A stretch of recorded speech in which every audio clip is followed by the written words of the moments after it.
that explains many women previously did not want to do subjects like engineering, but I'm glad today we have Sulaina Namsoke here, who is an engineer and a woman whom we are really, really proud of. So as we reflect on this theme, I think when you look at education and employment opportunities, it must be prioritized to enhance women's roles in the various sectors. Moreover, we must also tackle issues such as domestic violence, which I talked about, issues to do with reproductive rights, and even representation in leadership position. This means that we have to reinforce policies that support women, such as paid family leave, affordable child care, equal pay for equal work, and so on. So I think it's very vital to engage with women at different levels, to bring out their role in reshaping even the cultural narratives, because I know we still have cultures that basically are discriminatory against women and promote inequality. But this shift towards a more equitable society requires a collective action from all members of the community. So we need to keep asking ourselves what accelerated action looks like. Should we examine the successful models, the best practices from around the globe? What is it that we are doing as a country to enhance the rights of women? Then we need to look at the collaboration between governments, NGOs, grassroots organizations that lead these innovative solutions which are tailored towards the local context, and really talking about the rights of women and how to better them, how to empower them, how to skill them, how to equip them, and enable them to manage their own affairs. Thank you very much. Interesting. Thank you, Deputy Ajiji, Dr. Patricia. Allow me now come to you, Akulu. You represent women, and you are, would say you're the head, and also the council that you represent on this forum looks up to you, especially when it comes to their rights, when it comes to their hopes, when it comes to representing them. I don't know how, in your lenses, you understand the Women's Day and what that means to you, and how significant is it to you as a woman, but also as their leader. Thank you very much, First of all, I'd like to probably start by saying that there are a few changes that were made within the councils for youth, women, elderly, and disability. They've all been brought together as into a secretariat now called the National Secretariat for Special Interest Groups, like you have recognized. So the women, nothing changes. Not in any ministry? No, it's an agency. Most of the MDAs were going back to the ministry, the mother ministries. For you, they created a separate one? Yeah, a secretariat. They created a secretariat, which will remain an agency of the Ministry of Gender and Labour. Oh, interesting. Yeah, and then the Women's Council, the National Women's Council, now changes in terms of title into the National Secretariat. The National Council for Women, but the mandate remains the same. The National Women's Council will look at uniting women of all walks of life, women of Uganda, and unite them to amass opportunities that come with being a woman, and all government programs that cover women. Now, looking at the International Women's Day and what you just mentioned, for us women, we see it as an opportunity to share gains and losses that we have made over the years. Of course, the International Women's Day celebrations started way back, and specifically in Uganda, we started celebrating it in 1984. So this is where government institutions, NGOs, development partners come together to share what they have done as a people to promote women's rights, equality, and equity. So on the International Women's Day, we the theme for this year is accelerating action for gender equality, and it will be celebrated in Chankwanzi. This is to show you that we use this as an opportunity to fill gaps and also review success stories and what else we can do. The CSW conference, session 969, which will be in New York, it has a theme of reviewing and appraisal of the implementation of the Beijing Declaration and Platform for Action and the outcomes of the 23rd Special Session of the General Assembly. And so in this, it will be reviewing what so far has been done worldwide, to ensure that the International Women's Day is really being celebrated in the right way. Most of the things that the benchmarks that the CSW will be looking at and the review that they will be looking at is inclusive development, shared prosperity, and decent work. It's looking at how women are trying to get out of poverty and what's being done, especially to make sure that that is in line with the goals that have been set. And of course, looking at decent work, how women are treated at workplace, with legal frameworks in place, like Dr. Patricia mentioned. And so at that level, it's reviewed internationally, but also at the national level, we are able to see what we have done as a country to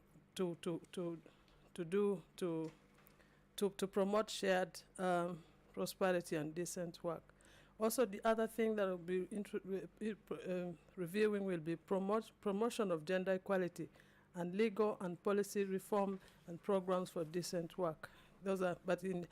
In Uganda, we have a couple of things that have been done that shows that Uganda is committed to what it had promised to do. We have the Labor Dispute Amendment Act of 2021, which now includes representation of workers and also representation of employers in the industrial courts. We have the NSSF Amendment Act, which has introduced voluntary savings, and also it has brought about midterm access, which enables a woman to access benefits when she has energy. I think that's about 25%, and it's good, which makes us know that we are on the right move. There is also the ratification of the International Labour Organization Convention of 2019, which shows Uganda's commitment. Employment regulations of 2021 has also improved women's status at the workplace. Sexual harassment is also captured in all of this. And then there's the establishment of the Labour Advisory Board 2023, which now helps to advise on issues of labor. And of course, in this, women's concerns are much captured in it. We also have the ratification of the ILO Convention on Sexual Violence and Harassment, specifically at workplace. And so this shows Uganda's commitment to promoting gender equality in legal and policy reforms and programs for decent work. The other benchmark is measures to reduce the gender digital divide. Now we have, in Uganda, we are trying our best to also make sure that women are captured in the ICT world. There's a broad extension of broadband and ICT infrastructure across the country in partnership with the private sector. Of course, we have companies like the MTN and all that. We have Wi-Fi spots in some government schools and also labs that promote ICT access, especially to the girl child. And there are projects that are running doing that. There is a digital business marketing space created for women within the regional groups and even nationally. We have the COMESA, the EAC, that promotes women's businesses at all levels. Then, of course, one that cannot be ignored is the mobile phone, which seems like the most simple gadget that has really been helpful, and ownership has increased from 52% in 2018 to 72%. This we are very proud to mention. And also, the other benchmark is the poverty eradication and social protection and social services.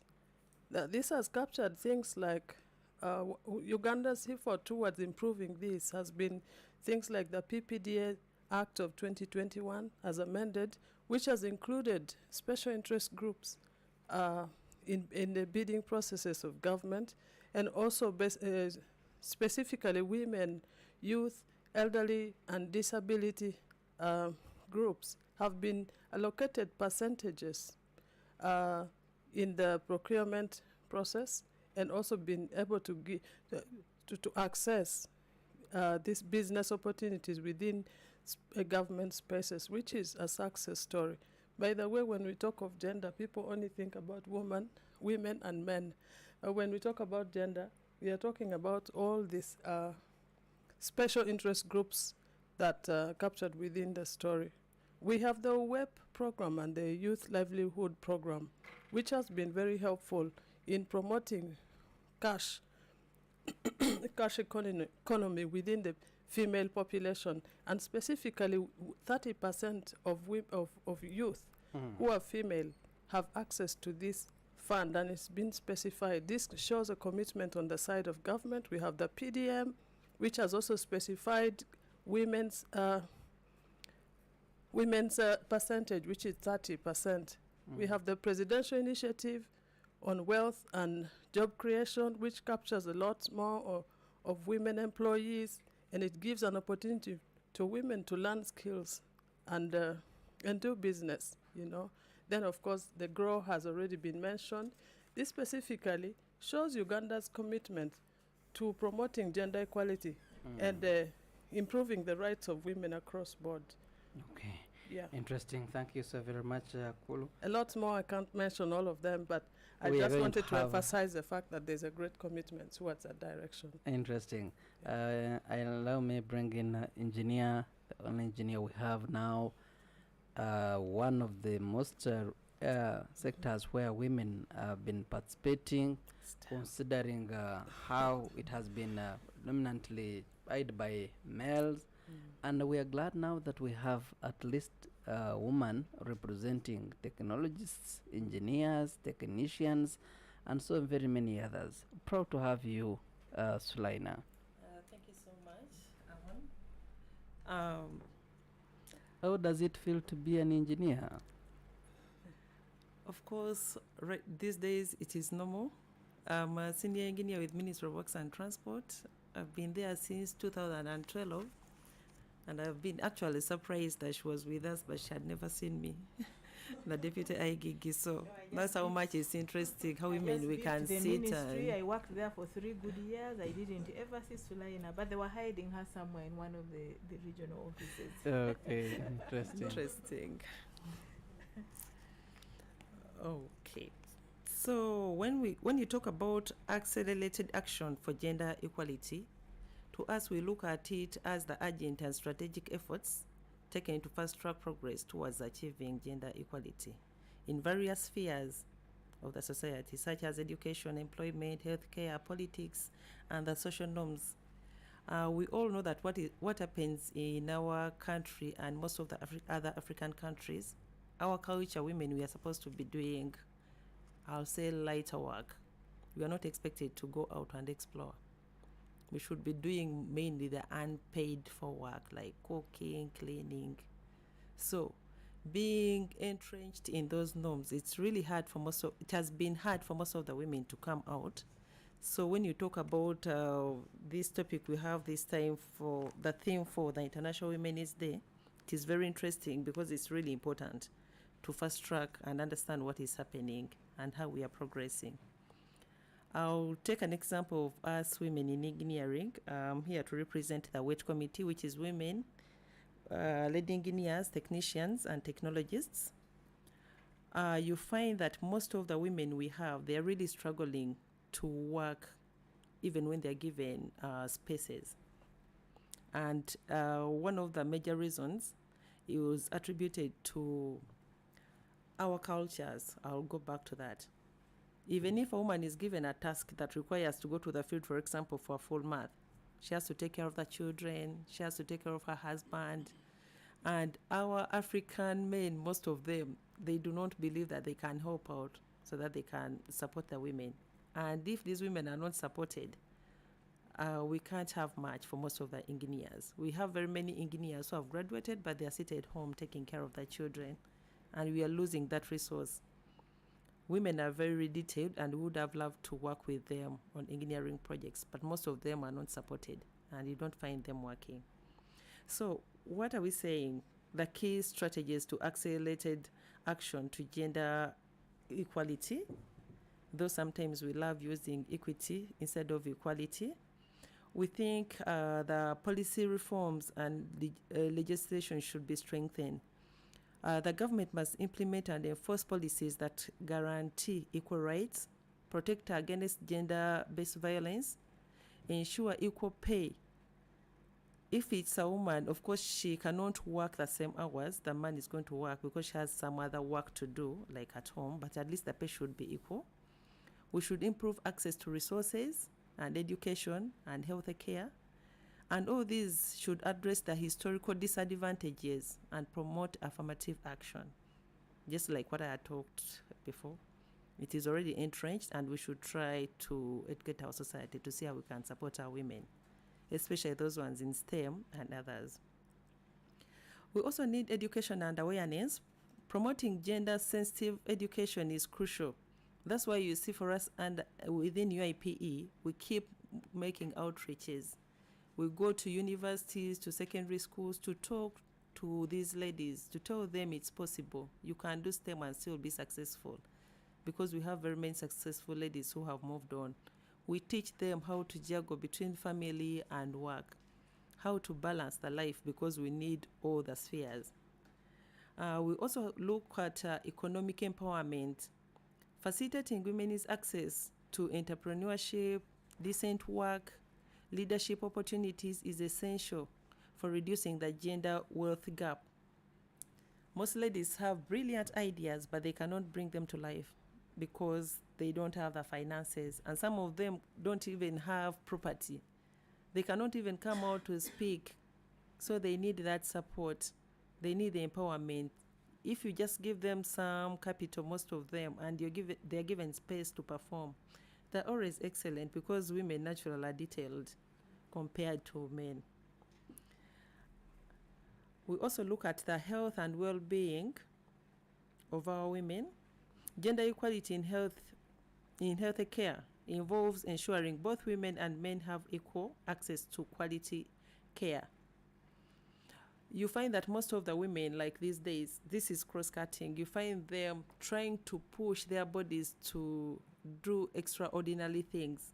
For example, someone will go to the hospital and wants to have, let's say, 3 babies at once because of the pressures. It's taken long to give birth, and you've spent so many years getting education, so you have to balance. They do extraordinary things to make sure that they meet the needs of the societies, and this is something that is really affecting women and should be looked into critically. These women also need legal protection and justice by strengthening legal frameworks. The legal frameworks are already in place, but they need to be strengthened, and to prevent gender-based violence and discrimination. Some of our ladies keep telling us that wherever they get, let's say, a very big project, then their husbands, they feel inferior, and now they become a problem to the ladies. So that is something in STEM, and we need to see how it can be addressed. In summary, we also need men to help us accelerate the women empowerment. Interesting. Thank you, ladies, for those great opening remarks. And now I take a very short break, and when I return, we're going to have an interactive session in this discussion, accelerated actions for gender equality. And also we're going to give some good time to you, our dear listener, to share your perspectives on this forum. We really give and trust and also credit your participation in this program. Share your perspectives by calling 776-511-426, or you can always send messages and all your concern will be addressed by my guest in the studios of UBC Radio. And also, who do you celebrate as we come to the International Women's Day in this country? Who is your woman hero, and what do you think needs to be done to make sure that we keep embracing and also empowering women in this country, recognizing their contributions and also development for shaping the Uganda we want and the future of this country? Ground Zero takes a very short break, and I'm coming in just a bit. I pray you don't go away. This is Ground Zero Season 2. Stay tuned. We shall be right back. It's hot. We passed it. We didn't know exactly what the problem was on the ground. There is no pretending about the effect of this thing. There's no pretending about that. Nobody should. It's a problem. It's balanced. This is not the stage at which you start planning to tax a commodity like coffee, especially from down there. It's intellectually engaging. The Constitution provides that the land must be registered under the customer tenure system, which is one of those that's recognized by the Constitution. Ground Zero Season 2, live and syndicated on your public and national broadcaster, UBC, inspiring Uganda. Your Voice Talk Show. The biggest concern now is the quality of education. That is what is bothering us so much. Addressing Uganda's governance issues. Incidentally, there is now a new trend. There is more land wrangles in families than Vivanja land title holders. Monday to Friday at 7 p.m. With this integration of East African community, we must work hard so that we benefit. Your Voice Talk Show, only on UBC Radio, inspiring Uganda. Welcome back. Ground Zero Season 2 continues. Welcome back from that very short break. This is UBC Ground Zero and 5 radio stations covering this program. UBC Radio in Kampala, Voice of Bondobujo in Bondobujo, Western Nile Radio in the heart of Arua City, Butebo Radio in Eastern Uganda, and Magic 100 FM in Kampala.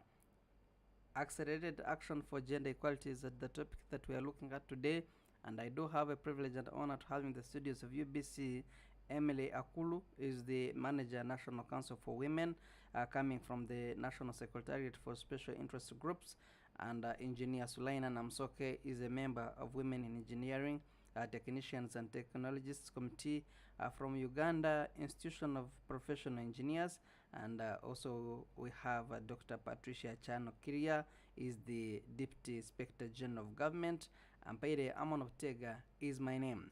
776-511-426 is the number you're going to call, and also share your perspectives on how you think you need to empower and celebrate women in this country. But also you can always send your messages, and we also consider your thoughts and also perspectives on this forum. We go into a discussion and also interactive session, and having had that very powerful introduction, and also we look into how best we can promote women. And I can see so many messages coming in through, but one would want to know, especially from you, Deputy IGG, someone who plays a very key role, especially in oversight and governance. You have heard from the other women representatives, Akulu and also Namsoke. How can we have government institutions accelerate this action towards gender equality, but also looking at sectors where women are underrepresented, especially when we look at the law enforcement and politics. We are looking at considering the World Economic Forum, where they said that over 24.9% of parliamentary seats globally are only 10% representatives of women, and also in police we see few women, and considering even our parliament here, where we have about 140 seats that have been reserved for women, compared to 557. How best can we bring this balance, Madam Deputy IGG? First of all, I would like to begin by recapping what we were talking about here. The general picture of gender equality, what an ordinary person needs to know or appreciate about gender equality. We were talking about issues to do with equal access to education, healthcare, and employment. If there is equal access to education for women as well, and healthcare and employment, then we are basically encouraging the push-up. Then equal opportunities for financial independence, equal opportunities to develop even their personal ambitions, equal sharing of responsibilities for the home and children, freedom from coercion, intimidation, and gender-based violence, and equal enjoyment of goods, opportunities, resources, and rewards. So, and another thing, you have rightly said, the key role of oversight organizations and institutions and the World Economic Forum. In the police, women are not yet, the boat is not balanced. In the army, I don't know how many generals are women. It might be only one or two out of the others. In prisons, I don't know how many are there, but even in parliament, like you've rightly stated. But we have got the key national objectives of the Ugandan gender equality policy. First of all, the first objective is to reduce these gender inequalities we are talking about, to actively work to lessen the disparities between women and men in areas like income, employment, education, health, and political representation. This is one of the objectives. If we can work together and take the gender issues as a cross-cutting issue, and be intentional and purposeful, then all ministries, departments, agencies should really embrace this. Then if we are to promote women's empowerment, we need to enhance women's ability to make decisions about their lives, not just to wait for someone to come out of the blue to make your decisions, but we need to make decisions that concern our lives. We need to access resources. We have talked about the GROW, there is PDM and other opportunities, but we also need to participate actively in society. Many women just sit back. I'm a housewife, a ranze, I'm supposed to be here within this environment. We need to open up. We need to encourage women to come out, to begin speaking to themselves about issues that concern them. Then there was the aspect of gender mainstreaming, which is also an objective of the national, the Uganda gender equality policy. We need to integrate gender considerations into all government policies, programs, planning processes across all sector. This is a cross-cutting issue I was talking about, and we need to be purposeful and intentional. If the women in these sectors can raise this concern, I'm not talking about putting it there and leaving it as a paper document, but I'm talking about action, taking action to ensure that we integrate these considerations into all government policies, programs, and planning processes. Then I think it's also important to look at the objective number 4, which is addressing gender-based violence. People who are victims of gender-based violence sometimes do not talk. I'm not saying women are the only victims, but also men. There are some men also who are victims of gender-based violence. They don't talk about it. But what I'm saying here is we need to implement these strategies to prevent and respond to violence against women and girls, because this is affecting their competence, this is affecting their confidence, this is affecting even their courage. And then we need to enhance women's leadership, supporting women's participation in decision-making roles at all levels of government. I have had a number of mentorship series with the student leaders across from different ministries, from different universities, and you see how the girl child is yearning to take on positions of responsibility because you have spoken to them, you have inspired them, you have encouraged them. So we need to enhance this leadership and pick them up and train them and mentor them and encourage them and build that confidence in them. And in so doing, we'll be enhancing their leadership. But we also need to support the participation of women in decision-making roles. That means that we who are in positions of responsibility can also encourage, can also delegate some young ladies to take on responsibility and see how they do it, and in so doing, it's like a training ground for them. Then I think it's also important again to promote this component of equal access to education and healthcare, which already my sister Emily did talk about. We need to ensure that both men and women can have this equal access to education, to healthcare services, and also economic empowerment of women. How can we empower them? We've heard about Emyoga, PDM, the GROW now. We need to create more opportunities for women to participate fully in the economy through entrepreneurship, access to credit, and equal pay. Then we need to, I think, raise a lot of awareness about these issues of gender equalities. Some people are making noise out there that Museveni has spoiled us women. When they see women coming up, they say we are getting spoiled. But it's not about being spoiled. It's about propelling ourselves up there and being able to walk the way and mentor others and inspire and encourage others. Educating the public on gender issues and promoting gender-sensitive attitudes and behavior is very, very important. Then I also encourage the women out there. Widen your knowledge base. Be knowledgeable on issues. Read current affairs and know what is happening around. Get to know about government's programs and projects going on around and how you can benefit yourself. There are some ways we can accelerate action for gender equality. And to accelerate action for women requires a multi-pronged approach to address some systemic barriers, like my colleagues here have already talked about, the issues of social norms and even the power dynamics. Some of the key areas can help advance gender equality.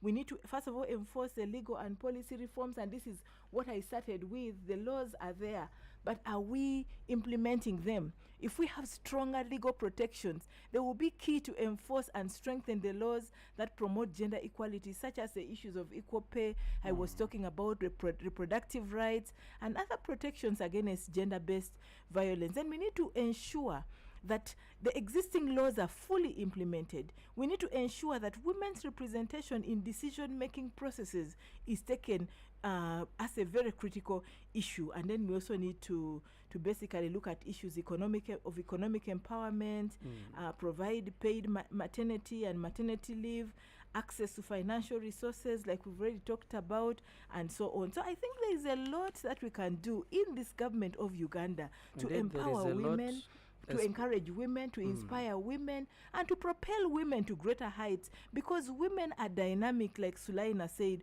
Women can multitask, women can engage into so many things, and women can cause a change, especially in this country. Yes. But Madam Gigi, you realize that when government tries to implement some of the policies that you're talking about that we need as a country, often faces some resistance, especially in support of gender equality. And one wonders, what strategies do we need really? And those that have already been implemented, if we can borrow some examples from anywhere across the world that can be more effective in overcoming these barriers. Or if you can give us an example story of successful stories. Well, there are a number of success stories.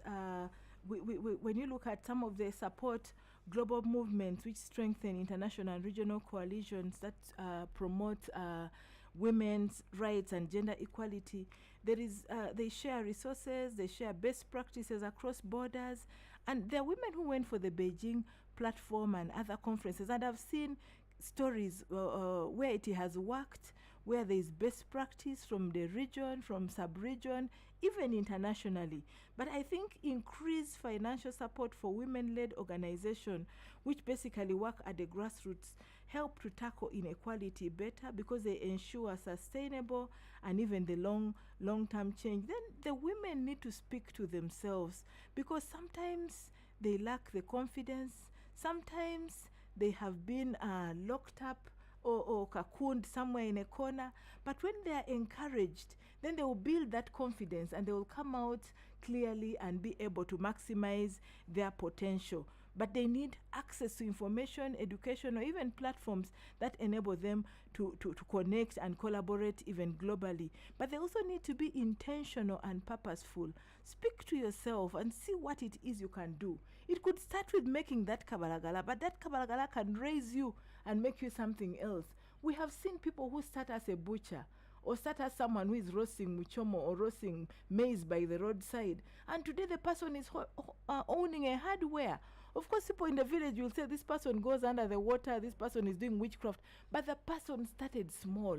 So humble beginnings, we need to encourage women. And why is gender equality important? Because we see that it is very essential, even for economic prosperity. You can start small and find yourself growing and growing. Then we have societies that value women and men as equal, and they are safer and healthier because they are valued as equal. So gender equality should be taken basically as a human right, and generally gender equality empowers individuals to break free from harmful stereotypes and pursue their dreams regardless of societal expectations. It also fosters an environment where everyone feels safe, everyone is respected, everyone is valued, and where there are diverse perspectives and talents which contribute to innovation and progress. So you could be there sitting on your potential. You could be there sitting on what you should come out and maximize. You could be there sitting on a certain blessing or potential that can make a significant impact. Like now we've heard about STEM, innovativeness, creativity. So by embracing gender equality, I think we pave way for a brighter future for generations to come. And Amon, let me tell you, if women come out and take on responsibility, if we have a 50-50, you will see a different country which will stand out as unique in the world, because the potential women have cannot be measured to any other person's potential in this world, because God has created us uniquely. We have ability to multitask. I can be attending to visitors at the same time, cooking at the same time, washing at the same time, taking care of a toddler at the same time.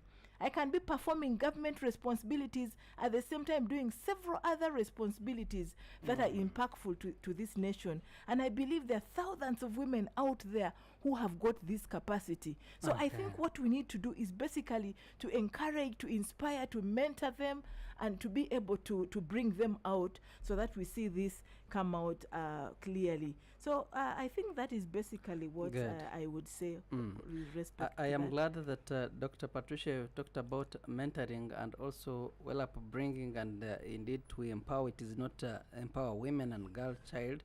It's not just a role of government and government institutions, but also, I mean, government as its own, but also the institutions' contribution.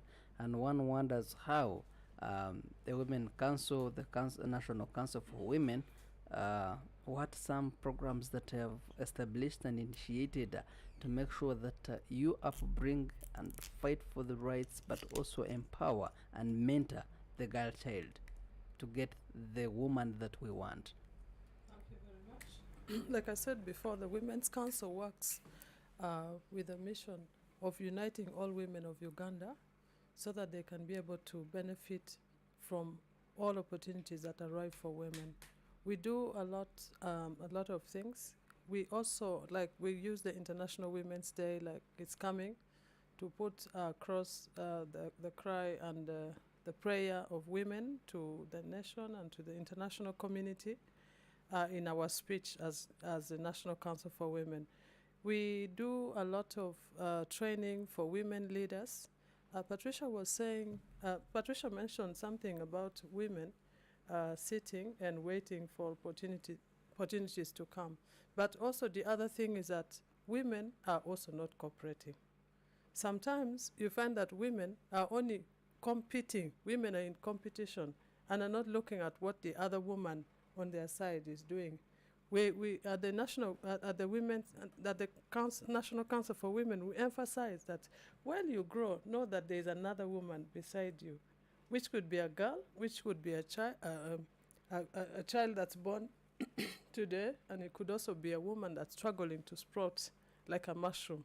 So we encourage our women that as they grow, they should pull each other aside and also mentor the others. So we have programs like parenting conferences that we have with the women leaders, and we bring women from different walks of lives. In the religious, we bring women who are leading in churches, mosques. We bring women who are leading in the political spaces, and also we bring women who are generally mentioned as opinion leaders. So the National Women's Council does not emphasize the political leadership bit, but we also act as a bakery of leaders of this nation. I must mention that the National Council for Women, initially National Women's Council, has brought us a lot of women that we are proud of, and we say this is work well done. We have women now in Parliament who are products of the National Women's Council, directly as women leaders in the council, and also indirectly as women that we have trained. The National Women's Council also products of yes, products of Council. Yeah, we have the Woman Council we have the woman member of Parliament of Amalatar, for example, Dr. Agnes Aper. I was going to ask you about the quality. They could be having products, but the quality of those products also matters. Yes. If we could mention some, then we would know how significant your role you're playing is important. Yes, we have the Minister for Disability. she was a woman council leader, and also she still sits to advise on the board. Dr. Agnes Apea, when you see her quality of presentation in Parliament, it's different. We have the LC3 chairperson, they call her mayor of Chiriandongo, is a woman council leader as well. And the woman member of Parliament of Lira District, Honorable Linda Uma, is also a vice chairperson of the National Women's Council, and she's the chairperson of the Agricultural Committee in Parliament, which is a powerful committee, and she's doing good. There are many other women that have passed through the National Women's Council and are doing a good job. The Women's Council also promotes economic development among women, and we do this through skills training.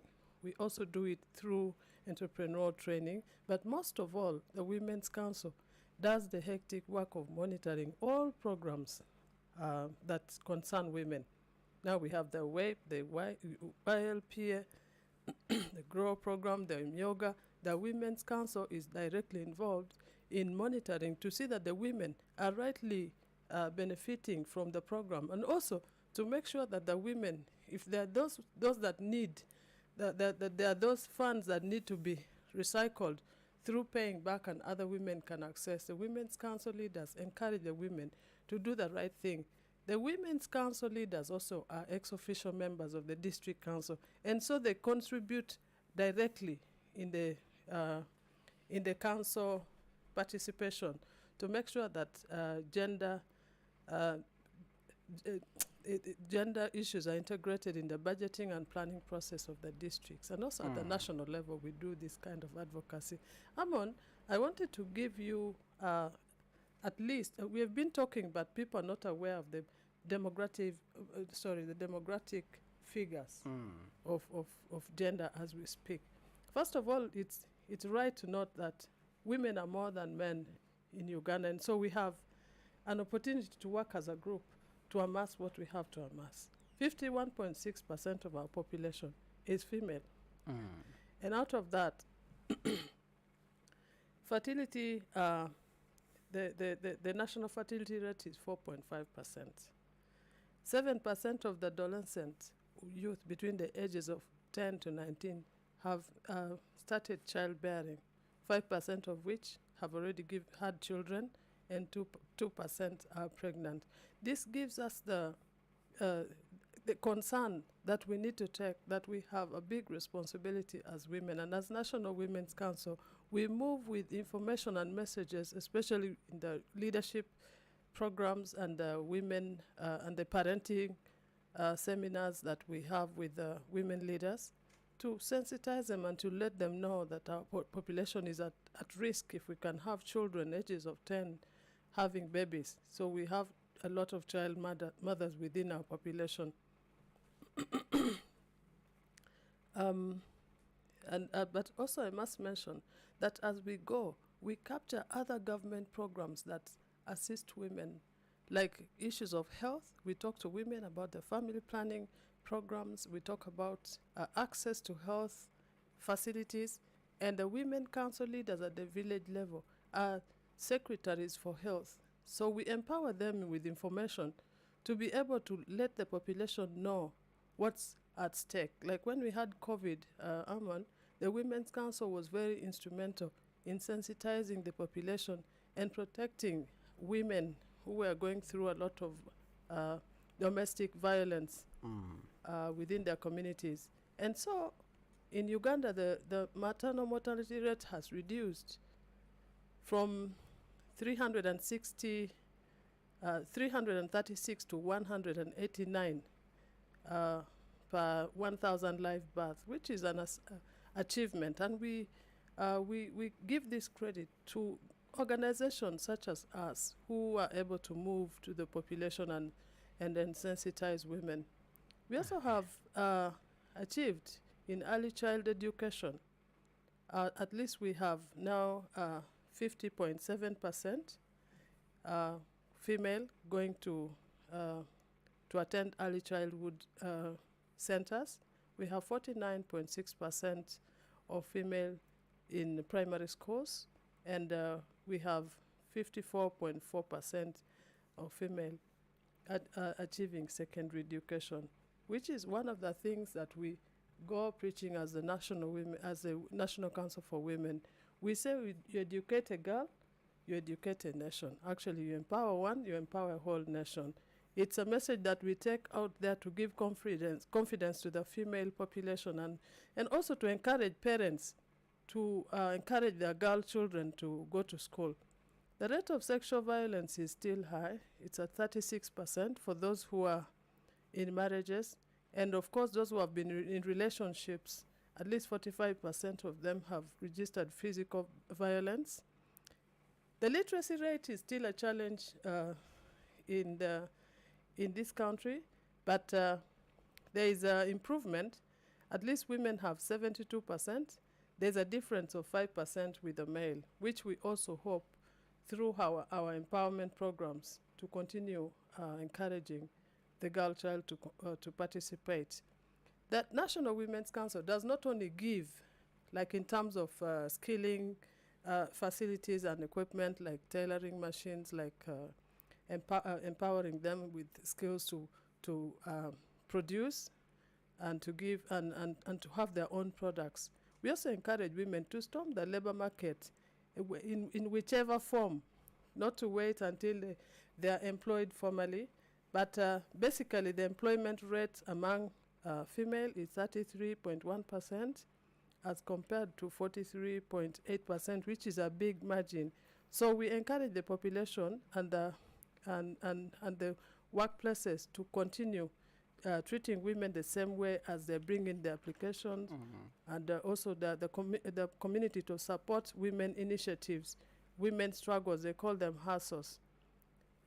Yeah, and so basically, the Women's Council is also a big organizer of this day, of the International Women's Day, and we also attend we attend at the regional conferences and international conferences to make our contribution. Okay. Yeah, to legal frameworks. Before I bring in Engineer Selina, I would love to know what some of people who are listening to us have to say. 776-511-426. Ground zero. Yes, Amon. Good morning. Good morning to you. You're live and clear.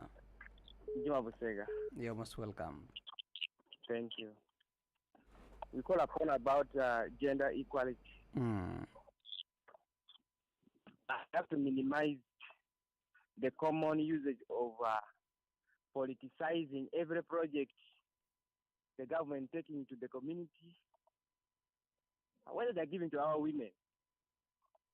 There will be some particulars which is attached. For example, if it is animal, you will see the ears being pinned in some colors, which shows that that project was given by the other color, particular, which is not good for service delivery. There are some homes, you might find the husband supports a different party color and the wife support a different party color. The controversial which is in the house has caused domestic violence. The spearheading of this many of domestic violence is coming also from the government. How best can we sensitize our community? So for women, yeah, we give them kudos. They suffer most because whether even in the war zones, you'll find women and children the most who suffer. But where is the neutral ground for the men? We can be singing and this issue of women. When you see, even you go to government institutions, you'll find they are holding powerful position in the government. That is already credit to them. Then, how best can we retaliate that to the village level? Let's start to empowering the women who are in local and up countries, let me say in the no-go zone areas, those areas where poverty is high. They try to loan, their property are taken. They try everything, but you'll find these women who are most empowered. They're here in the city in Kampala. You go to Nebi home, you'll find how a woman is carrying a child at the back, going to fetch water because of lacking money to pay national water. government should start focusing on up-countries level. And when every project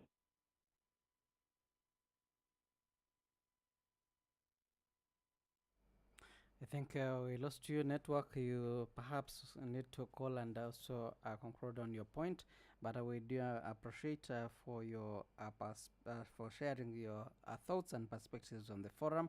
And I do believe that some of your points were really noted by my guests, and they would be addressing them. 776-511-426. Tell us what you think needs to be done to empower women in the country. You're live on radio. Yes, this is Henry Bagu. You're most welcome, sir. First of all, I'd like to thank all the guests for this program. Thank you, sir. I want to point out that on cases we have had about 3 women presidential candidates in the recent times. And imagine that they always hold the last. If the women are the biggest number, how come that they are presidential candidates and even at the local levels, they never win at all? So I think there is more to be done to sensitize women, to encourage them take up and also participate in issues that affect women. Thank you very much. Thank you so very much. Our elder Baguma there sharing his perspectives on the this forum, UBC Ground Zero. Good morning. A very good morning to you. I'm talking to Salma. I'm in Palsa. You are in name? Yeah, talking to Salma. I'm in Palsa. Long time, Salma. Long time to you. Great to have you again. Thank you. It is a pleasure. All right. Okay, mine is just like a smaller thing. There might be like talking from there about to Women's Day, but you may find one maybe in a district level is where they are celebrating, but when you come to upper district like in Palsa, the sub-county where I am, the ladies, women, they are not even I don't know. For them, they are not encouraging these ladies who are down. They are only encouraging those ones who are in the district parliament. So tell them first, make me to understand. Is it Women's Day for them only or for all the ladies in the country? Thank you, Salma. And greetings to the people of Palisa and the surrounding districts. And we always appreciate that you are always part of us from the other side of radio. As our message is coming in still, you can still call us on 776-511-426 and share your perspectives. And I do believe my guests in the studios will be able to reply and address all your concerns. Kabaiji says, how are you balancing? I want to ask Engineer Selaina that how are you balancing work and family affairs, where most women have missed on that, and when they fail this balance is when they are asked to keep home and take care of children, and they miss out on their careers and their profession. Your story would change men and also women outside there to allow their women to work. Thank you, Kabeje. Jimmy Mackenzie in Nagulu says, what are there are so very many myths surrounding women in profession, and one wonders how they are balancing those and how they are really, I think, answering those myths around them. Okay, someone says, I am JWB in Tororo here. Museveni's women are untouchable. They have so much empowered, and that is affecting our cultures and our heritages. You cannot touch Museveni's wife, and that's where some of the societal challenges and problems are coming from. That is JW in Tororo there. Solina says gender-based violence is one and the only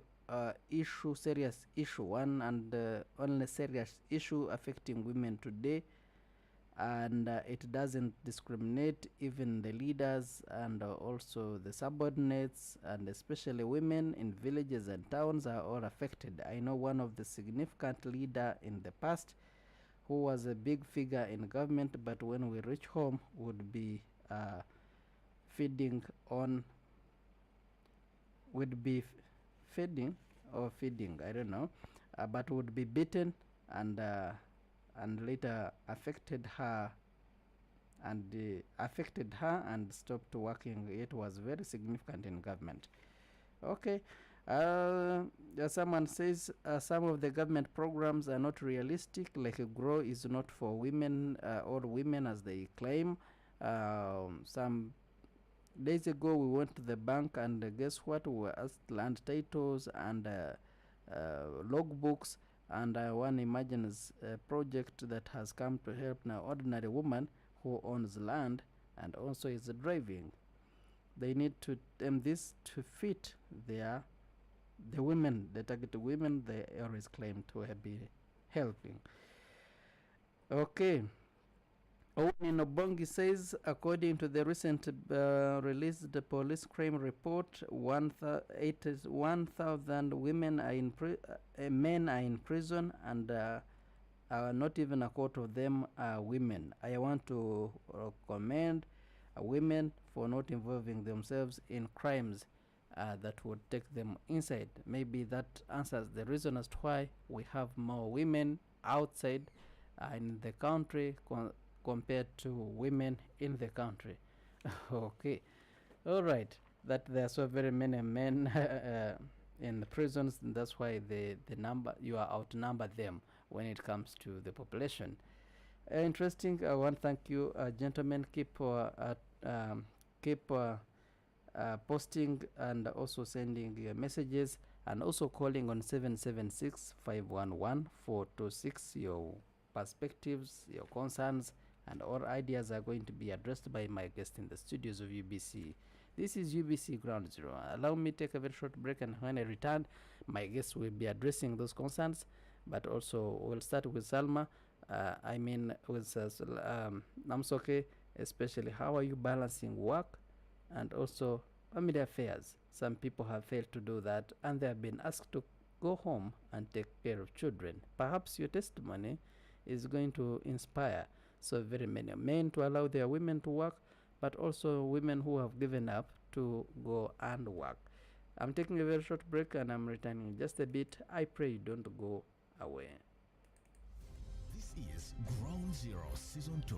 Stay tuned. We shall be right back. Your Voice Talk Show. The biggest concern now is the quality of education. That is what is bothering us so much. Addressing Uganda's governance issues. Incidentally, there is now a new trend. There is more land wrangles in families than Vivanja land title holders. Monday to Friday at 7 p.m. With this integration of East African community, we must work hard so that we benefit. Your Voice Talk Show, only on UBC Radio, inspiring Uganda. Every Saturday, UBC Radio broadcasts the Information Hub, your one-stop dial radio show. Join us to learn and know more information about innovations, research, and developments. The Information Hub, knowledge is power, on UBC Radio, inspiring Uganda. Welcome back. Ground Zero Season 2 continues. Indeed, welcome back. This is UBC Ground Zero and 5 radio stations. UBC Butebo in eastern Uganda, UBC West Nile in the heart of Arua City, UBC Magic 100 FM in Kampala, UBC Radio in Kampala, and also Voice of Bundbujo. And we're also streaming live on YouTube. Just put UBC Ground Zero or UBC Radio and you'll be part of the discussion. You can always put your comments on our YouTube channel, and we always look out to address all of them, and also value your contributions and participation in this program. Dr. Patricia Chan Kiria is the Deputy Inspector General of Government. Engineer Sulaina Namsoke is a member of Women in Engineering Technicians and Technologists Committee coming from Uganda Institution of Professional Engineers. Emily Akulu is the Manager National Council for Women and National Secretariat for Special Interest Groups. And Nampere Amonutega is my name. 776-511-426 is the number. You can always go through it to make sure that you share your perspectives, all of them to be addressed by my guest in the studios of UBC. We value your feedback, and indeed it is absolutely fine for me to have my guests to address all those concerns. I will start with Namsoke, but before I go that, before we let anyone behind, okay, I will pick calls if time allows. I will pick more calls and also messages. Namsoke, engineer. Right. This was Henry who asked me to talk about work-life balance. This is one of the major challenges we are facing in STEM, women in STEM, that is science, technology, engineering, and mathematics. Most of the ladies, we are facing that problem of work-life balance.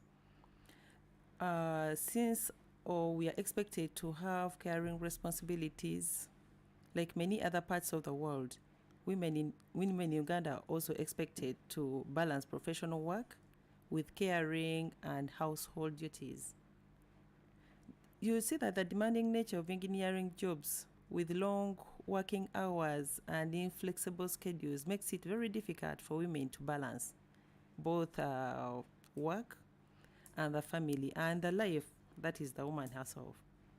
So what are we saying? It is very important to make sure that you have supportive policies within your workplace. For example, we have paternal leaves, maternal leaves. So if, let's say, a woman goes to give birth, even the man should be able to have leave to support this woman.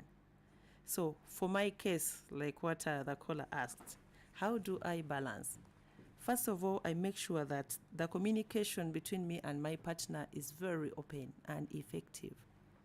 I make sure that I communicate each and every detail about my work with my partner so that he can support me.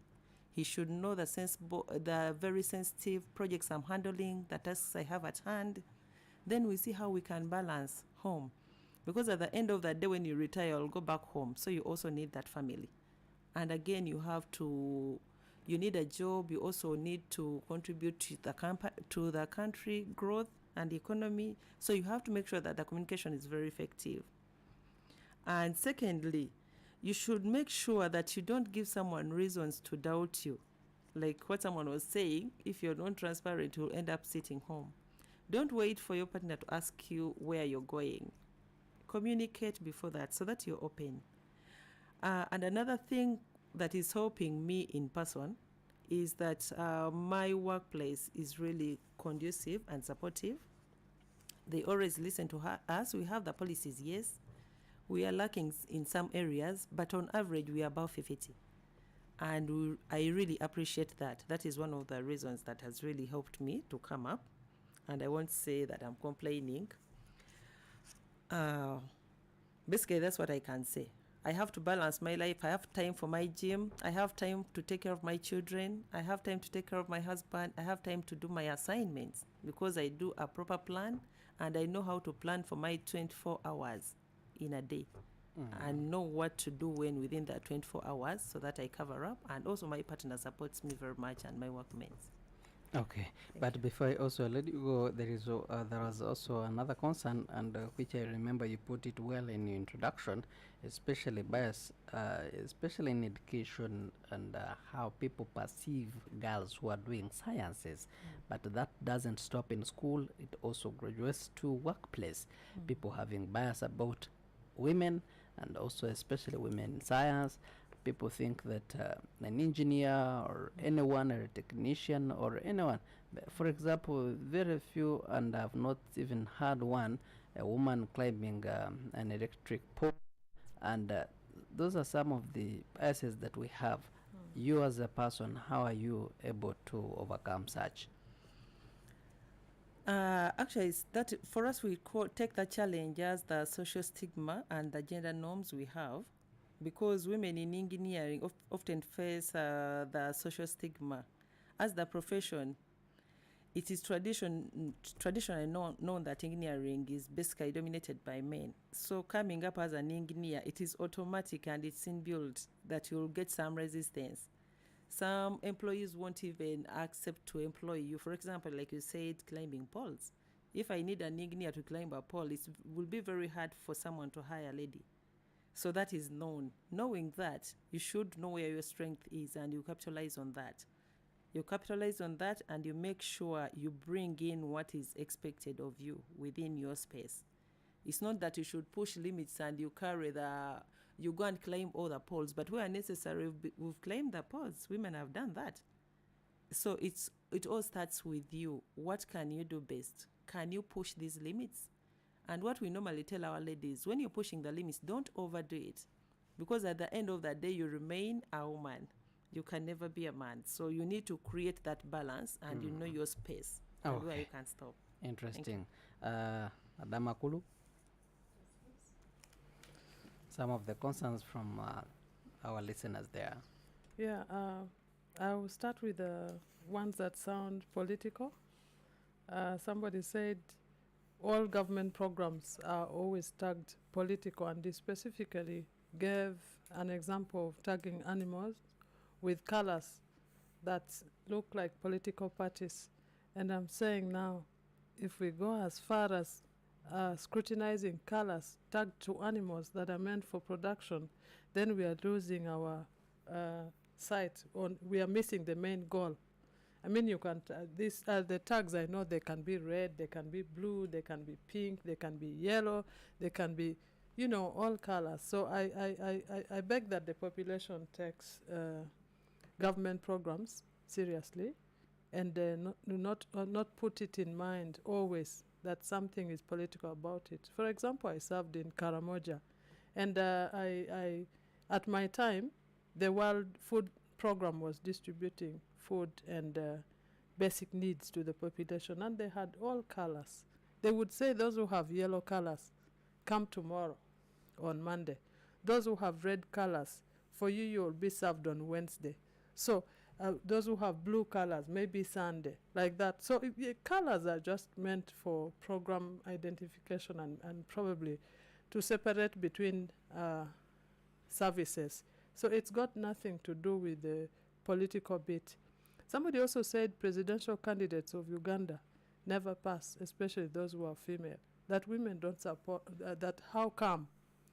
And yet the population is big. First of all, with this 51+% of women, not all of them are voters. Some of them are children.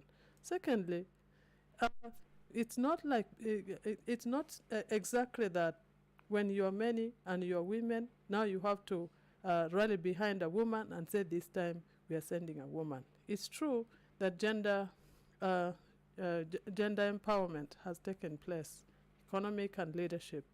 But it's also not true that these women compete with people who do not, men who do not have potential to lead. So leadership is not something that people do as a bandwagon. And also, of course, now you notice that there was an election in America. And women in the U.S., between 58 to 78% of women voted. And there was a woman in that race, Kamala Harris. She didn't make it. So let's not try to link these things so directly to gender issues. There are other factors that contribute. Even men vote women whom they see are really worth the votes. Like in Uganda, we have women members of parliament who are brought to parliament. Mostly, some of them score highly among men, even, other than the women. So, but we appreciate the space that the Uganda government has provided for women. One time we'll have a female president. You just never know. Interesting. Yeah. And then Salma talked about Women's Day for being meant for only women in high positions. That is not true. The International Women's Day is celebrated at 3 levels and at many other levels. One of them, which is the main one, is the International Women's Day, which is celebrated nationally. And specifically so that the women at the grassroots can also be able to access this occasion. On the actual date, 8th, it's only the national celebration that takes place, which means women who are at the grassroots can either watch on TV, or those who have access to the national celebrations can come. But then the district celebrations again take place on other days that are organized by the district. That is meant to make other women at the district level and the grassroots to be able to access the celebrations at the district level. And then also the third official level is the sub-county level. That also is those also are celebrated on other days separate from when the districts are celebrating. Then we have those that are organized by development partners and other women-led organizations at different levels. So let's not think that this is really something that's being only run for women in high positions. Yeah, and then there was something about the national water, women at the grassroots carrying water on their heads and babies. I must say that the government of Uganda is trying its best really to make water accessibility something that women can survive on. Specifically to let you know that government is always alert. There is a program specifically in Karamoja and West Nile. It's called the Climate Resilient Livelihood Opportunities for Women Economic Empowerment. I think, engineer, you might know that because it's a partnership between the Ministry of Gender, Labor and Social Development, Ministry of Water and Environment, and Food and Agriculture Organization. So at whatever level, sometimes resources may not be enough to spread over, but it shows that government is concerned about such issues. Interesting. Yeah. But also you are the voice of women in this country, and women groups also look up to you. And there is a concern that some of the government projects that are meant to be helping the ordinary Ugandans are not really doing as they expected. Like, for example, government projects like those that give soft loans to women, but when you go there, the conditions that they have set, you would realize that it is not for just an ordinary woman. Right. Someone asking for a land title and also a logbook.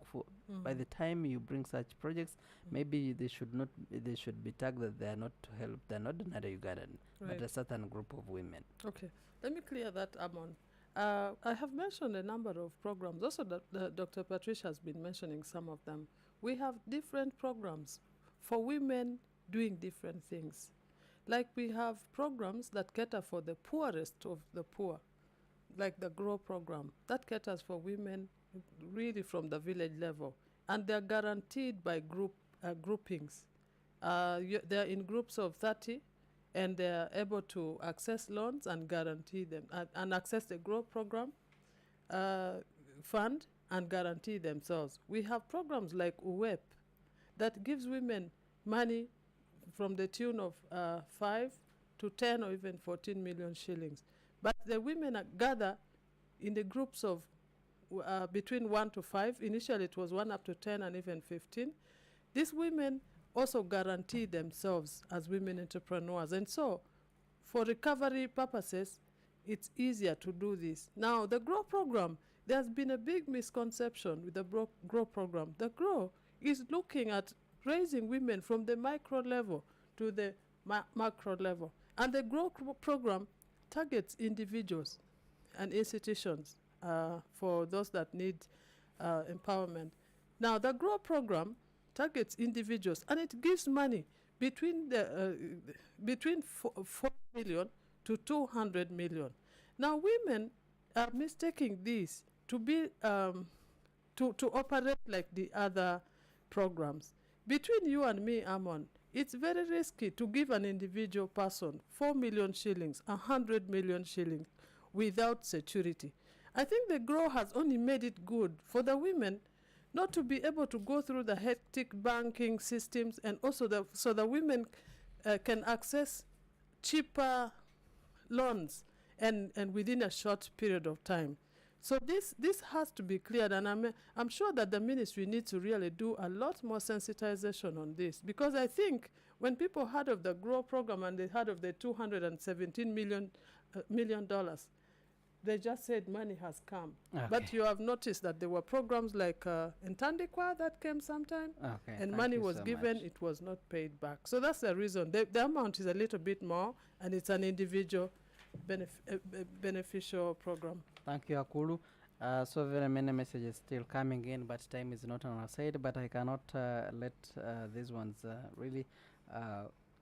Someone says, I am Ben, listening in from Ginger, the government has empowered the women and left out the boy child. And one wonders who this empowered woman is going to meet in the future. an empowered woman meeting an empowered man. Dr. Patricia, I now bring you in to answer some or address some of these concerns, and also give hope to men who are there who think that women are more empowered, and in the near future would have not a balanced society whereby the boat will be balancing on the other side, on one side. Thank you very much, Amon, and I would like to thank the listeners for raising those questions and very, very well thought out comments. When we talk about an empowered woman can be a mother to a boy child who can also get empowered. But nevertheless, a lot of attention has been put on the girl child, and there needs to be a focus on the boy child as well, because we are skilling, we're empowering, but and mentoring. But remember that girl child will need to get married to one boy child at some time. So I think it's important for us to balance up, and that is the reason why when we talked about gender, we were looking at gender when people have the same opportunities, rights, and responsibilities. So it's about balancing up and giving the same opportunities to the boy child and the girl child as well. Because gender equality, like I said, is not just about fairness. It's about that foundation for a thriving society where we have both the boy child and the girl child balanced out. When we empower everyone regardless of gender, when we unlock the stronger economies, healthier communities, and a safer world. But Amon, there is someone from Tororo who said Museveni's women are not touchable. Museveni's women are not touchable at all. I just want to clear the air by saying when His Excellency the President appoints women to positions of responsibility, he's appointing them to serve this country in those different spaces with different mandates. It's not that they should be, intimidated or anything. The institutions we serve give us the mandate to serve this country as servants, not to wait to be served. And that doesn't take away our parenting responsibilities or our marital responsibilities and other responsibilities elsewhere. And that is the reason why you see some of us, my responsibility is to sanction arrests, investigations, and prosecution of corruption cases. But you will find me somewhere in the university on a mentorship program. You will find me somewhere in the pulpit preaching the word of God. You will find me somewhere involved in different ways with women here and there. So when the president appoints us, he's not saying you're now untouchable.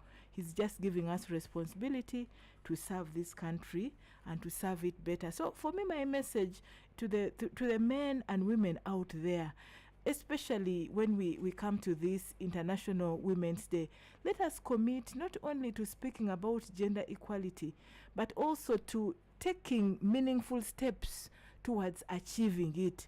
Because if we work together as men and women and we hold ourselves accountable, then I see us being able to forge a future where we see gender equality and it's no longer a dream. We see it not only as a dream, but we see it as a tangible reality for all women. And it is also time for us to accelerate our actions and also create a lasting change. Because if we don't, then you'll find that we will have not made a significant impact at all. And then also, it's important for us, as we think about this International Women's Day under the theme of accelerated action for gender equality, it's important for us to take a moment and keep reflecting on the significance of the commitment we have made as a country, on the commitment we have made as an individual. Because we have got those policies, those programs, those actions. But what about you, the individual out there? What is it that you are doing to make an impact, a positive, significant impact in somebody's life as a girl child out there, in your neighborhood, in the different spaces you find yourself in? Because when we look at Women's Day, it is more than just a celebration. It's actually a clarion call, urging us to mobilize our efforts towards achieving tangible results, especially in the fight for gender equality. Are we able to hold the hand of somewhere? Are we able to share our stories through discussions and conversations like this, through insights, and remind us that the path to equality is filled with challenges, but also with potential for growth and for change, because it is challenges women. It challenges that polish up every human being out there. So when you look at this theme, it speaks to the urgency required in our approaches as individuals, as government, as institutions. It looks at the momentum that we cannot lose, especially if we move forward together. And Amon, for me, I think this is very, very essential that we translate our conversations, especially these ones we're talking about, into actions, into strategies that yield outcomes. Because if you look at the institutions, we're saying gender issues should be a cross-cutting issue. It's well documented. Some institutions even budget for them. But what is it that we are doing to touch the individual out there as the girl child or as the boy child? We must also remember that our efforts should not be isolated, but we should work in collaboration across sectors and borders if it is important, where we have access. And when we come together, like governments, like organizations, communities, and even individuals, we can be able to harness our collective strength, especially to create a more equitable world, a more equitable country, and harmonious living. So for me, I think that is what I have to say, especially to the people. And someone from Obongi said 100 men in prison and there are just a few women. Yes, I agree. Most of the criminals we have are actually the men. But with awareness creation, I think this can also change. This can change, and the crime rates will go down. Like you saw in the police report, the crime rates are actually going down and down and down, although corruption seems to be increasing. Then we ask ourselves, why? Is it the mindset change again? What is it? Where should we take this conversation? So for me, my call to the citizens out there is that please report these cases. Let us all hate and shun corruption, because we rely on you as the Inspectorate of Government. When you report the cases, then we take action and investigate them, and then we bring those people, the culprits, to book. And I would like to thank the leadership in Obongi, because I see now they are cooperating, issues are coming out, we are able to investigate, we are able to take these matters to court, and we are able to make a difference, that they are in a bid to clean up the district, because there was a big outcry about what was happening down there, thanks to the RDC of Obongi. Interesting. Thank you so very much, Dr. Patricia. And now allow me get you ladies into your way forward and what needs to be done at the individual level, the family level, community level, national level, region, continent, and also to the world. That's the corruption. Okay. And I will start with you, Engineer Amsoke, and also we're representative of Women National Council, and then I will end with Dr. Patricia. Way forward, and perhaps your closing remarks. Thank you. The way forward, first of all, I need to encourage women to embrace government programs. For example, I can give an example of the PDM, which has 7 pillars. I'll only talk about basically where engineers are very significant, are key. That is Pillar 2, infrastructure and economic services. When they talk about the remote areas without water, they should embrace these programs. We need to know where are those places without water, because under PDM, there is a pillar specifically for that. So I'm encouraging them to use the government programs, and they report these areas where someone can move over 2 kilometers to get water. That is not acceptable according to the public service delivery standards. So they need to communicate this through PDM, for example. That's where I'm more comfortable. Please embrace government programs. They will help us ladies to come up. I also say, to address some of these other challenges, especially I'll talk about the engineering, we need to promote education and awareness. Awareness should start from the individuals. First, understand yourself. Sit down, understand your strengths and weaknesses, have the SWOT analysis of yourself, then you see how you can contribute to the community, and where you need support, you will be supported. And this support can be obtained through the mentorship and the networking. We need to make sure that all our workplaces are now more inclusive, and we also embrace the cultures. the workplaces should make sure that they also support enabling environments, especially for the ladies, like nursing places, sensitive places. So it is very important that the workplaces should also participate to help these women come up. We have a lot of engineering, really, I'll say, seated somewhere. People are not coming out, and these are our ladies, so we need to embrace that. We also need to look at professional development and recognize it. All ladies, sit down, understand yourselves, and see where you need to develop yourselves professionally. If a year ends without adding value to yourself, you need to sit down and question yourself. What have I added to myself as an individual, to the community, to the country? So you should be productive. You should be adding value. Then we also need to embrace the issue of stereotyping, especially the ladies in engineering and STEM. We need to understand what our societies used to think before and what's on ground. Then we see how we can embrace that, and we need also men to help us on this. Let our men, our husbands, our brothers, our children understand that women can do something for the nation besides doing the unpaid work. So they should be able to support them so that they increase, they contribute to the economy of the country. That we have so many supportive policies that are not being implemented. So I really think now that I have these strong ladies here. Which one? The things of saying 30% should be women. You find on a project that 30% women are cooks, they are cleaners. So. But they end up being women. But they are saying 30%. So that thing, some of them don't even have the 30%. But the 30% still, we need at least to put some more clarity on that. We see how we support them. And also, for example, the government institutions, they're supposed to have nursing centers, but we don't have them. Bathrooms, they're not there. Most of the ministries. So I think we should make sure that most of the policies that are being implemented, are documented, should be implemented. Interesting. Thank you so much. Most welcome, engineer. And I come to you, Akulu. Thank you very much. With all that we have said, some of the things actually mentioned, the solutions and the way forward. But all in all, I encourage women individually to take seriously every opportunity that comes their way, especially those are provided by government and other development partners. And women, when given an opportunity, please, let's do our best so that we can encourage also other younger female population to do their best as they grow up, especially women in leadership. We should be able to do it so well, such that we don't have comments like Museveni's women.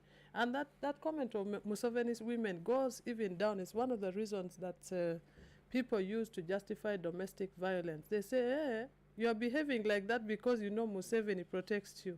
And I really urge the male population to really desist from such kind of attitude.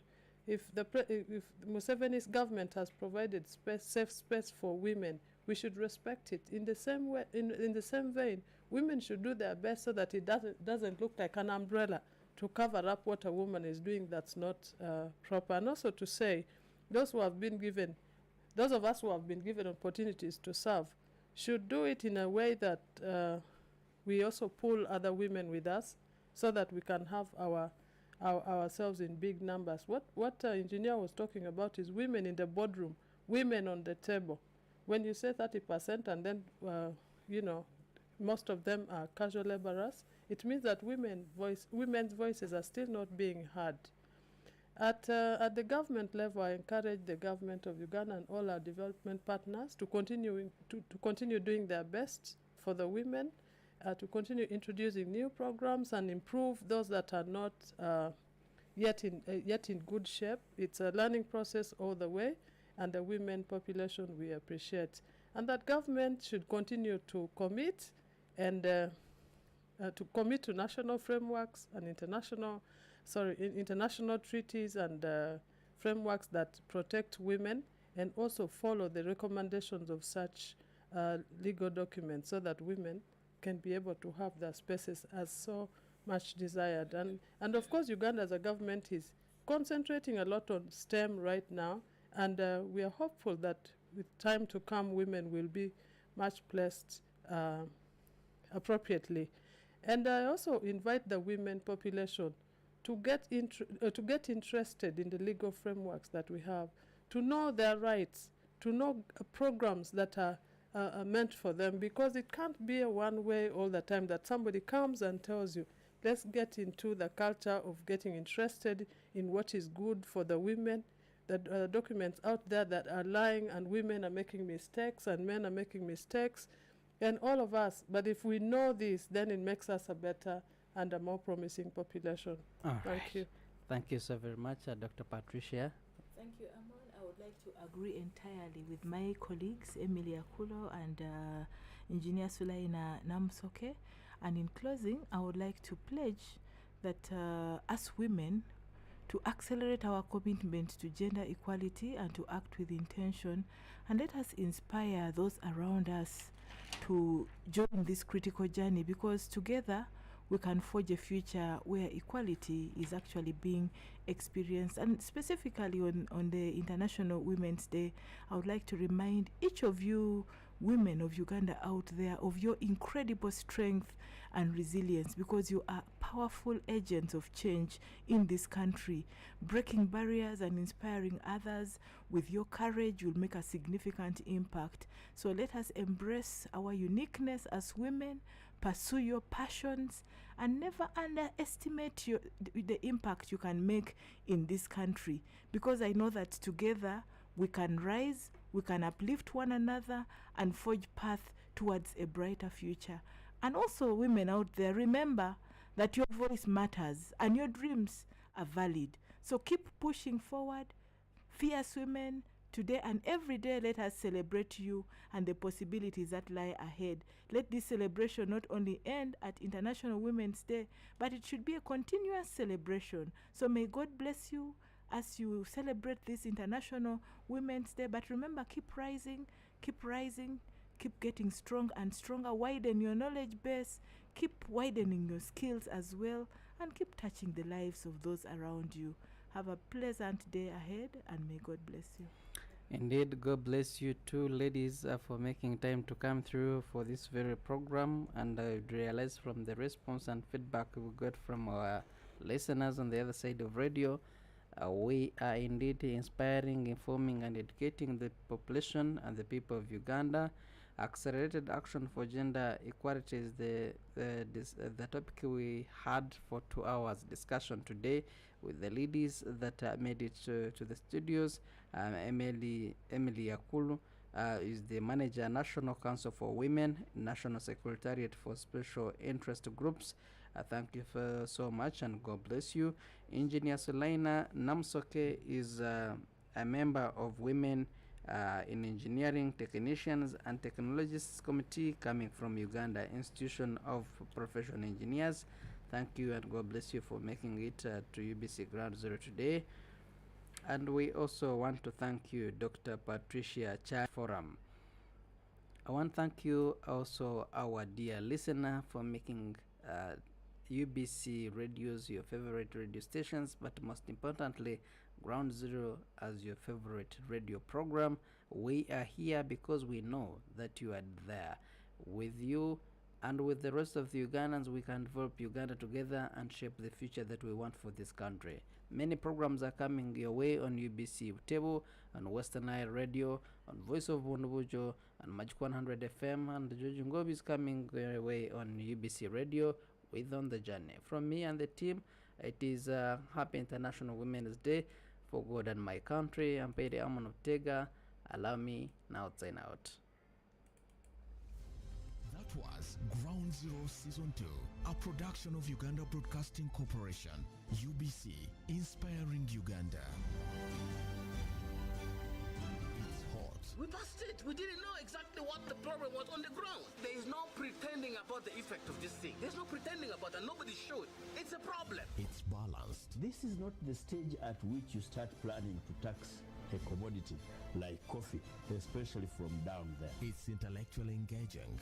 The Constitution provides that the land must be registered under the customer senior system, which is one of those that's recognized by the Constitution. Ground Zero Season 2, live and syndicated on your public and national broadcaster, UBC, Inspiring Uganda. Your Voice Talk Show. The biggest concern now is the quality of education. That is what is bothering us so much. Addressing Uganda's governance issues. Incidentally, there is now a new trend. There is more land wrangles in families than Vivanja land title holders. Monday to Friday at 7 p.m. With this integration of East African community, we must work hard so that we benefit. Your Voice Talk Show, only on UBC Radio, Inspiring Uganda. Every Saturday, UBC Radio broadcasts the Information Hub, your one-stop dial radio show. Join us to learn and know more information about innovations, research, and developments. The Information Hub, knowledge is power, on UBC Radio, Inspiring Uganda. This is UBC Radio. Tune in for news. At UBC Radio, we bring you Uganda's latest news and information. Focus on Parliament. What we need to do, the Prime Minister must give us the position before we finalize with the budgeting process. Enjoy sports. The environment. Politics. The mission we have is socio-economic transformation. Health, entertainment, updates in education, on the farm. Keep tuned into UBC Radio, Inspiring Uganda. UBC Radio. Turn up the music. The music. Don't stop.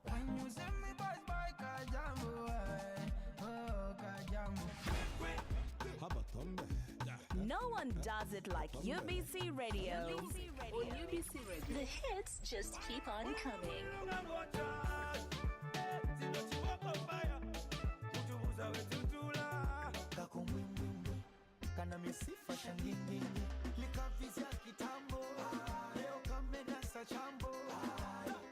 If you want to touch my body, More hits on UBC Radio. Your music.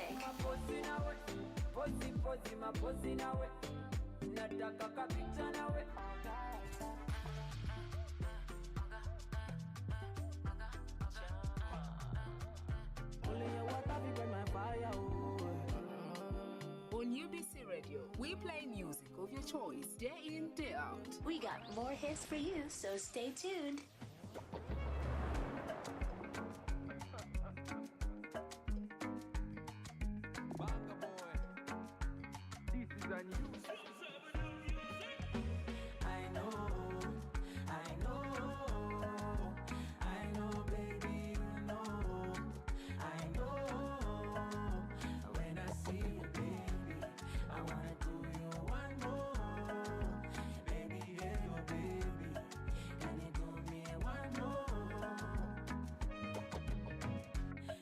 Kwatawosomolola takula okwevumbula awanyini nkuwulira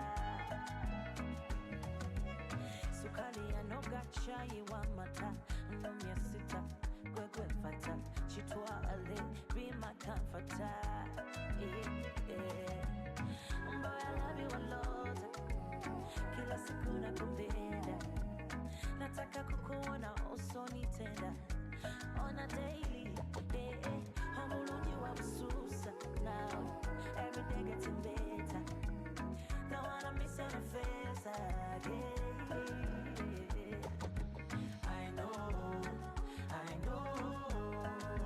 I know, baby, you know. I know, when I see you, baby, I wanna do you one more. Baby, hello, baby. Can you do me one more?